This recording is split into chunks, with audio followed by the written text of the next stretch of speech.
Hello Sagittarius. Great to have you here. My name is Shauna. Today's reading is a general love forecast for November 2025. As always, take the messages that resonate and release anything that doesn't. Don't forget to like and subscribe to stay connected with upcoming readings. Let's see what's headed your way, Sagittarius. A reading for you guys. So I'm really happy to be able to catch up with you all. I hope you all are doing well, and I apologize for my absence for the past. Let me talk about what I sense when I was shuffling out the cards, okay, and then we'll talk about this spread. Needless to say, I feel like this spread is very, very focused on all the important love relationships in your life, okay? And I feel like we have four people here, like four court cards indicating people. And we have water signs, earth signs, and air signs. So you're dealing with a lot of people. And for some of you, you might be dealing with all three of them. Others, you might be dealing with facets of each of these characters. And then while others still might be dealing with like only one of these scenarios. But I feel like this is a month where it is very much about, figuring out the relationships in your life that are worth salvaging, the relationships that are worth still being in, and the relationships that have been draining. So I feel like there is a lot of reassessment going on here. Libra is about the balancing scale, and as we head into Libra season, I feel like the imbalances, unequal give and take, lack of reciprocity in relationships and in all partnerships, in all of our communication with another person will be very evident. And so it's a time for us to really take stock of what's not working or what is working, and to figure out solutions to balance out the give and take in relationships. Okay, so I feel like for a lot of the signs, I feel like you're getting signs and messages along the way to indicate to you what is lacking, what's not working in your relationship. And I feel that it's time for you to take the knowledge and the wisdom with you and try to either fix the relationship if you are still in love, leave the relationship if you're no longer in love, and seek the right partner that will give you that sense of equal balance, give and take, and reciprocity so that you can move on to better relationships. So it is an important month to put theory into practice, to figure out what you have already learned and how to implement that into the world, okay? So when I was shuffling out the spread for you, I saw two images. The first one is I see you sitting at a table, and it looks like a karaoke bar. There's like a stage, a makeshift stage. It's not a platform or anything. It's just an area they cleared out. There's a microphone in the middle, and you're sitting at a table and you're looking at somebody. Their name is called up, and so it's like an open mic night, and it's at a bar. You're having your drink, and you're a man. Like I can't really make out the features, but he's at a table looking at the microphone. The name is being called on the mic, and the next person who's supposed to sing a song steps up to the mic. The music starts, the soundtrack, the cues, the lyric cues start, and this person is ridden with stage fright, and the person didn't sing on cue. Like the person just didn't sing. Okay, so then it leaves that air. The scene kind of breaks up, and then another scene emerge. And I'm gonna talk about the first scene first before I go into the next scene. So I feel like the concept about being overwhelmed with fear, being overwhelmed with emotions, being overwhelmed with how they feel, being like just disoriented. The spotlight's on them. They don't really know how to react. So I feel like for many of you, this is not you. This is a person that you are dealing with, okay? I'm getting the word agoraphobic, somebody who is like not great around big crowds, large groups of people. They don't operate at their best when the spotlight is shown on them. And I feel like, they try their best to try to break out of these antisocial behaviors or stage fright or whatever it is. They're trying to, they're trying to kind of like break out of their own shell and to do something where it incorporates other people, but they're not able to overcome social anxiety. And I feel like the social anxiety is a big part of their personality. They're extremely introverted, possibly very, very shy. They like when you look at them, you might not feel like they have any type of social anxieties because, when you're in like a close relationship with them, they don't exhibit signs of social anxiety. But I feel like when they're out in public, when they're dealing with strangers, when they're dealing with just large crowds, they get very, very shy and they shy away from big gatherings. And so for some of you guys, if especially if you have a lot of like water placement in your chart. So for example, if you have like water, like Scorpio, Pisces, or Cancer as your sun, moon, or rising, or if you have a lot of planets in a water sign, this might be you where you're feeling a little bit disconnected from people, mainly because you might have social anxiety. You might have issues when it comes to operating in a large crowd, being in a position where you're interacting with a lot of people, or you are kind of like front and center and people are looking at you, and all eyes are on you. It can feel very uncomfortable. And to a certain extent, most of us, I feel like the majority of people aren't great with like public speaking always provokes like anxiety, but I feel like you're either dealing with somebody or this is triggered in you in a situation that where you haven't experienced it in the past. So I feel something coming in, okay? I'm also getting the word tongue tie, stage fright, and tongue tie. Okay, so it could be either of those things. I strongly feel that you are dealing with somebody who has social anxiety, who has a lot to say, and yet they're very, very tongue-tied because their emotions get in the way. That's what I'm feeling. And I feel like their method of expression has always been through either song, music, or other avenues of self-expression, painting, dancing, whatever it is. But I feel like when it comes to one-on-one interpersonal communication, there's something here that's preventing them from expressing how they really feel. And so I feel like as a Sagittarius, it has been very frustrating for you to deal with somebody like this. Because Sagittarius, you're very no holds bar. You're very like, you're very uncensored. You would speak your mind, you state your opinion, you want to be heard. And I feel like, you're very like no nonsense. If somebody ticks you off, you will give them a piece of your mind right away. And the beauty about fire signs in particular is that when someone or a situation upsets you, you blow over, like you blow up, but then you get over it. You don't hold things in, you don't hold grudges, you don't hold things in, you don't hold your emotions in. And I feel like it's a very healthy way to live. But you're dealing with someone who's like your counter opposite. Okay, like you're a counterpart that's like your total opposite, excuse me. And they hold a lot of stuff in. They're used to repressing. They don't say what's on their mind. And I feel like a lot of it is they don't say what's on their mind out of fear, out of judgment, out of like, having those feelings or those words be used against them later.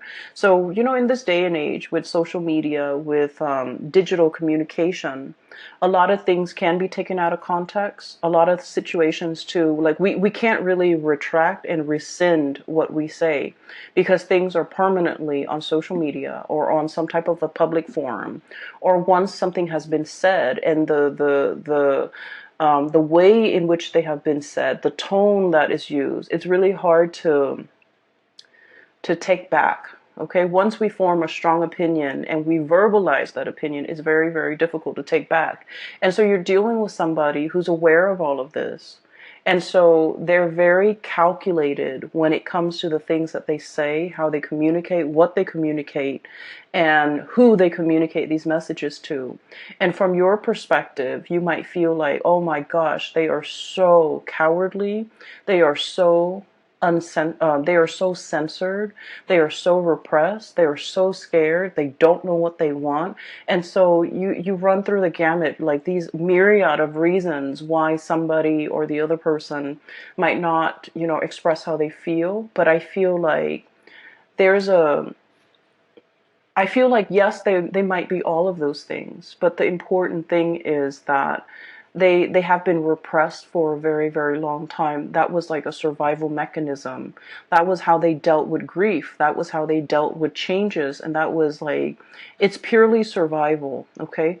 I don't blame people when they do things on a purely survival basis. Even as an adult, we're conditioned to behave a certain way. And so I feel like it's hard for you to understand this person. It's very, very hard for you because you are out and free and unaffected, okay? And you're very uncensored. And so you don't understand how somebody could be so different from you. So I feel like there's a lack of understanding here, but I also feel like there are issues with the other person. And I feel like a mix of cowardly, a mix of stage fright, a mix of social anxiety, a mix of repression, a mix of, just life experiences that makes them very, very calculated when it comes to what they say, calculated when it comes to what to expressing their emotions. Okay, so that's where we're at. Okay, so that's the first thing with that karaoke situation. The second image that I'm seeing here is I have this little boy. He's wearing a raincoat and his little backpack, and it's like in the morning, and it's kind of drizzling outside, and he's waiting for the school bus. Okay, so he's about like 5 or 6. He's waiting for the school bus. The school bus is supposed to pick him up in front of his house, but he's in the porch because it's kind of sprinkling, and he's debating, I don't want to go to school today. Kids are mean to me, or I just don't want to go to school today. I don't want to be in school. It's kind of rainy. I'd rather be home. I'd rather and I don't feel that great. And I feel like he doesn't feel that great. It's the weather affecting him. But children, they can't really verbalize these things. So he's just like, I feel crummy. I want to stay home today.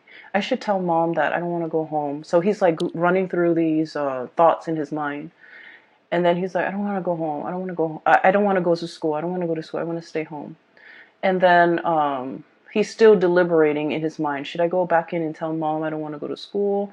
And then just then the bus comes and the bus door opens and he's like, I don't want to go to school. Should I just go back inside and tell mom? And then he finds himself walking towards the bus. And then the door closes and the bus takes off because he took too long. Okay, so I feel like, once again, this could be you or another person that you're dealing with. And I feel like it's a situation where it's uneasy. You have like a gut reaction or a gut instinct on what you should do, right? Like you might have a disaffinity for something, like a lack of liking for something, or an aversion to something, or like just a repulsion towards something. And then you're trying to rationalize, like, why do I feel this way about this person? Why do I feel this way about this situation? And I feel like your intuition has been right. Your intuition is telling you, that might not be the right person for you. That might not be the right situation for you. And crisis averted, because I feel like at the end of the day, the door closes. He missed his bus, but he gets to stay home. And so in a way, it's sort of like a situation that can be a self-fulfilling prophecy as well. Okay, taking too long to make a decision. First of all, do I go to school or do I stay home? Taking too long to make a decision. And then at the very last minute, the decision is made for you. That option is ruled out for you. And so inaction, I feel, is as dangerous as like lack of action, or doing something where your heart is not 100% committed in it. It can lead to failure. Does that make sense? Because I'm feeling like there's a self-fulfilling prophecy. It's something that you're just like, oh, it's doomed to fail from the start. I'm just going through the motions to do it, but it's doomed from the start. And because you're half-assing it, and because you're like just going through the motions, and because you're also injecting a lot of just self-defeating negativity into a situation, it fails. And I honestly feel like this is not you, Sagittarius. This is somebody that you're dealing with, where they're like constantly mired in a very, very negative mindset. They don't look at the end goals. They don't look at, pushing themselves past their limit. They let fears and discomfort gets the best of them. They don't challenge themselves. They're not inspired to be a better person. They're not, grasping for these high ideals. So then whatever they do inevitably flops. And you might have witnessed this. You might have been, dealing with them when they go through life and making these decisions. And it's like, the hardest people for a Sagittarius person to be around are people who are very, very negative. Okay. I feel Sagittarius people are the most optimistic, or the most carefree, or the most like, it's going to work out, like just fearless people that I've ever encountered. And I feel like you're dealing with someone who's a naysayer, who's very mired in negativity, who's constantly like, they do things and they're just like, oh, it's not going to work out. So they give up even before they even try. They give up even before the situation started, or they shut something down before it has an opportunity to get off the ground. And you're realizing it now. You're realizing that energetically they are affecting you. Okay. The other part of this that I want to emphasize is he wanted to stay home, right? Like the little boy, he wants to stay home. He didn't say anything. And then I feel like there's something here about, tongue-tied, not being able to speak, not having the right vocabulary, not feeling fearful, feeling afraid, feeling censored. Okay, so those are the key words as we head into this month, and hopefully these messages will provide a lot more clarity for you when you're dealing with with another person that behaves this way. So right off the bat, what I'm feeling is this is a month of major communications, okay? And especially as it relates to like feelings, emotions, being like where things are kind of laid bare. They're out in the open. They're happening very fast. This to me indicates usually like electronic communication that comes out either physically in person, or like electronic communication where they're coming at you very, very, very fast and you have like a split second to respond, or timeliness when it comes to your response is very important. Okay, so there's a lot of communication here. If we're looking at the situation, I feel like if in the past there has been a channel of communication that has been blocked, where you feel like you have to literally pry the answers out of the lion's mouth, okay? You have to like literally like pull out answers, command answers, or like demand it from another person. I feel like the floodgates are opening. So right off the bat, I feel like there's a situation where you are asking a lot of questions about to a person, or this is happening to you. And I feel like for many of you, if it has been, the past few months of like constantly communicating with someone, wanting clarity, wanting like certainty, wanting something solid and concrete, I feel like the floodgates are finally opening because you have been dealing with somebody who is very tongue-tied, who's very afraid, who is very calculated in the way that they communicate, in the way that they speak. And so I feel like you've been pushing it and pushing it and pushing it, and finally the floodgates open. You're getting the communication that you're looking for. What we have here is a really, really beautiful situation. We have here the Ace of Cups, and this is denoting to me new love, okay? This is like an opening up of the floodgates where feelings are finally expressed for the first time. You definitely have somebody who's coming into the picture, coming forward to make you an offer. And what I sense is you are always very courageous when it comes to being vulnerable, okay? Being vulnerable is like the hardest thing for anybody to do. You put your heart out there, you put your feelings out there, you made yourself known, you made yourself available. You know who you want to be with. And you have made that very, very clear from day one. I'm not playing games. I want this, and this is all that I want. And I feel like because you have been adamantly pursuing it, there's definitely somebody coming into the picture for reciprocity, to reciprocate this outpouring of love. Somebody who's very touched, who's very like, they might have been guarded in the past, but now they're in a position where they trust what you have to say. They trust your emotions. They trust your feelings. And they're still very much shy and trepidatious about making this big leap towards you, jumping in the water, enjoying this relationship even. But they're making an effort, okay? So I feel like it's slow, but it is very steady. And then I also feel like there was a situation in the past where somebody was too strong with their emotions. And I feel like they were too strong, too direct, too fast, too soon. And I feel like the other person got really scared.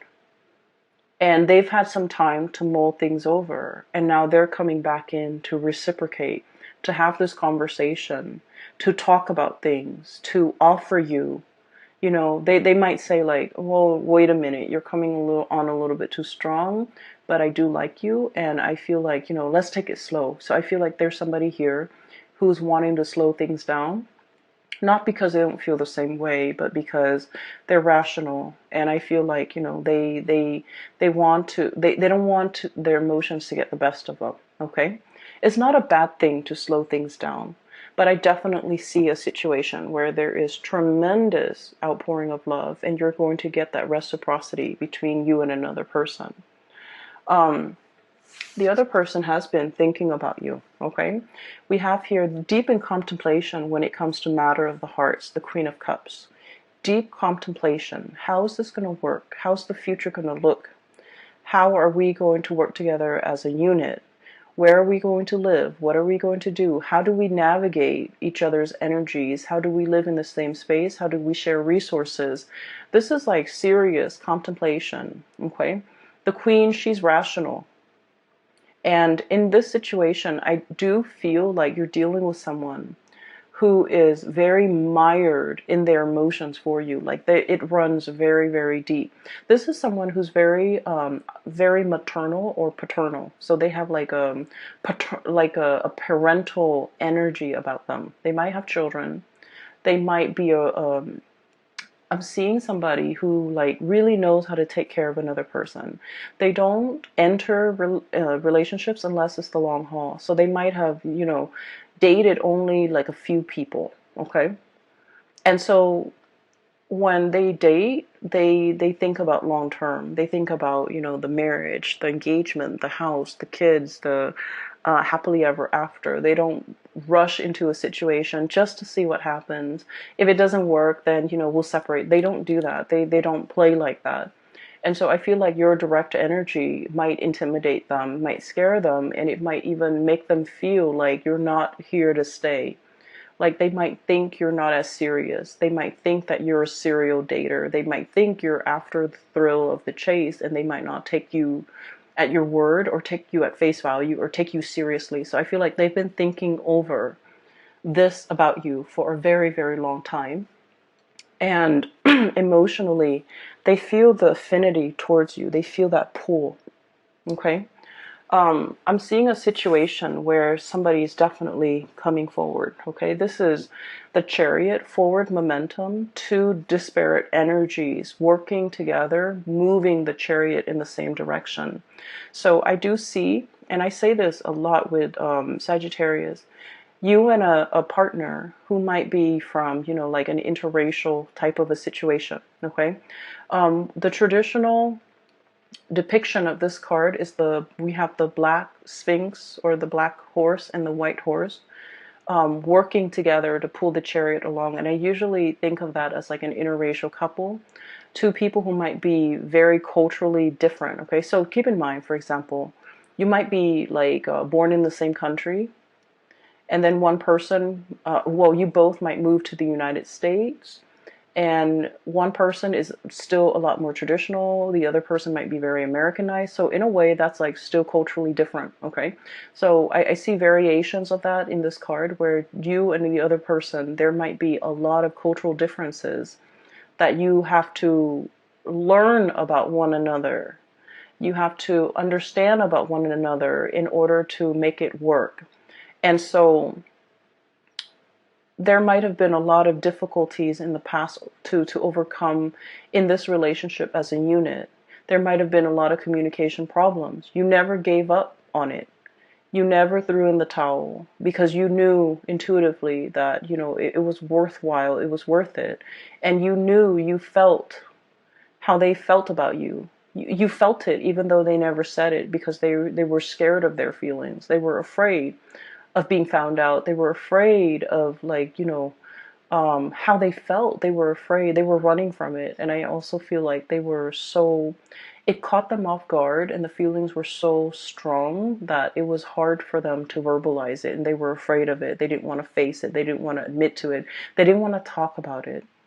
But moving forward, I feel like there's a breakthrough here where the floodgates open, and this outpouring of love and emotions is definitely coming through, where the other person is coming into the picture, wanting a conversation and wanting to build, okay? You have another character here, so I see one person who's very afraid. And then I have another person who's very calculated with their words, with the things that they do. They're very measured with what they do. So this is one person here, and I see another person. And this person shows up here as the King of Pentacles, okay? It doesn't matter. I'm not reading the signs anymore because I feel like you have crossovers. You have people with so many astrological placement that the signs, sun sign or moon sign or rising sign, it doesn't even matter anymore. But what I have here is the King of Pentacles. This is someone who's very, very hardworking, okay? Like, they have worked very, very hard for everything in their lives, okay? This wasn't somebody who was born into wealth. They didn't have a trust fund. They didn't have a large inheritance from their deceased, family members. They worked out in the fields. They might have callous hands. They might do something that's physically demanding. They don't care what they look like. They're not going to show up in a suit. They've worked really, really hard. They've had to hustle. They've had to go out and take care of things and take care of business at a very young age. And when you're deprived of a childhood, when you've had to grow up really, really fast, when your whole life was all about work and responsibilities, you can be very, very emotionally absent, right? So I just want you to understand where this person is coming from. This is like the pillar of responsibility, okay? This is somebody who make a lot of sacrifices for the greater good. This is also somebody who really craves stability. They crave predictability. They crave hard work. They crave an opportunity to prove themselves. And so just imagine you're dealing with someone like that. And when they look at you, you're hot, fiery, and passionate. You're very unpredictable. You're very uncensored. You're very no holds bar. You're very impulsive as well, I feel. But you're so lucky because your impulses don't get you in trouble. But Aries do. And I feel like to a certain extent, Aquarius and Leo, their impulses, and Pisces, their impulses often get them in trouble. But I feel like you're ruled by, Jupiter, which is the planet of luck. You have a guardian angel, and you never get yourself in sticky situations for very long. There's always an out for you. But the point is, they look at you, and everything that you do is runs counter to everything that they have done thus far to achieve everything in their life. So they look at you as a wild card. They look at you as kind of it's exotic and fun and exciting and passionate, but it's unstable. That's how they perceive you. And so this is not somebody that enters relationships, friendships, with arms wide open. They're calculated with the things that they say. They're calculated with projecting outcomes. They crunch numbers. They think about odds and probabilities. And I feel like the odds of them going after you is very low, mainly because they feel like it's a wild card. I feel though there's still going to be communication with you and this person.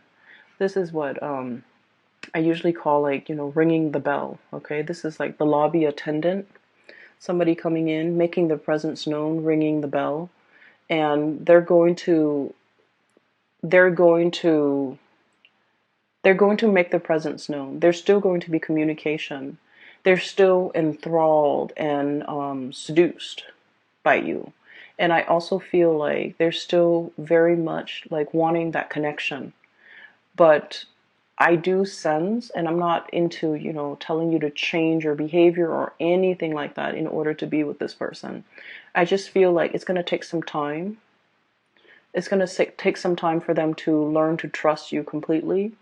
It's going to take some time for the two of you to work out your differences. It's going to take some time for this person especially to really open up. And in the meantime, the love, the affection, the chemistry is great, and the attention that you give them is really good for their ego. They really enjoy it.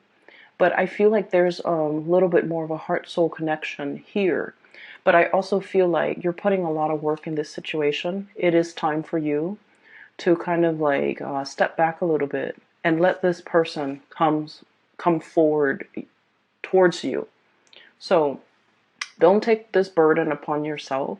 Let this person share the burden. Let this person do the work. As soon as you realize that you can lay down these wands, you're going to know that, this person is so reliable. They're going to pick up those wands and walk alongside you. So I feel like there's a situation here where you're pushing, pushing, and pushing. And you might need to take a breather, take a step back, and they're going to start to come forward, okay? So don't do things out of just don't do things out of that impulse of emotion, needing to show the other person, needing to prove to the other person. I feel like it's time for you to kind of like give this connection a little bit of a rest, because then you're going to realize that they're going to come in and reciprocate. What we have here is your ships finally coming into the picture. Okay. I see a lot of career success here for many of you. I mean, aside from this situation, I do feel like you're in a position where you're in a leadership capacity. You're leading people, you're teaching people, informing people. People are coming by to ask for your opinions, your ideas, and things like that. And so you're in a really good position professionally. You have been spending a lot of time working on this area of yourself, either bearing yourself from in work, or working on projects that really bring you a lot of joy and passion, like projects that are expansive, that are helpful to humanity, I feel, in some way, and just projects that you closely, your values and the values of the projects are closely aligned. And because of that, I feel like you're hedging, or you're on the verge of, some major breakthroughs when it comes to your career. And because you're in this position, you have a lot of things going on. You have a lot of suitors in your periphery, and you have like you're just, in a very, very good space where your attention is not preoccupied, or is not, scattered, and is not like caught up in some control situation where you want a certain outcome. I feel like you're in a very good, free, breathable space, and it's expansive. Because of that, I feel like energetically you're allowing the right people to come into the fold for you. You're making room for the people that want to reciprocate.